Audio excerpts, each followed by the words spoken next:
BGB স্মৃতিস্তম্ভ, অর্থাৎ বর্ডারঘাট বিজিবির সূচনা লগ্নটা এখান থেকেই হয়েছিল। তো আমরা স্টোরিটা জেনে আসবো।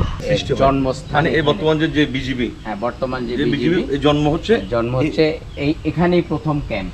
এখানে প্রথম ক্যাম্প। হ্যাঁ, এই যে পিছনে দেখতে পাচ্ছেন, গেট দেখতে পাচ্ছেন, এই গেটের ভিতরে যে ক্যাম্পটা আছে এটাই হচ্ছে প্রথম ক্যাম্প।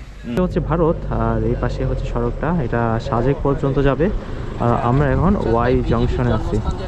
হ্যাঁ হ্যাঁ, ওটা জানি, কিন্তু কোথায় আছে জানি না। চলেন ওইটা একটু দেখে আসি আমরা।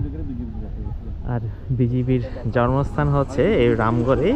আমাদের বর্ডার গার্ড, বর্তমান বর্ডার গার্ড বাংলাদেশের ইতিহাস। এটা 1795 সালে 29শে জুন রামগড় লোকাল ব্যাটালিয়ন নামে তখন থেকে পদযাত্রা শুরু।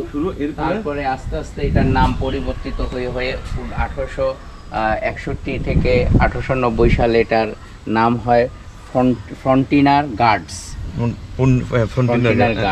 তারপরে 1891 থেকে 1919 খ্রিস্টাব্দ পর্যন্ত এর নাম হয় বেঙ্গল মিলিটারি পুলিশ।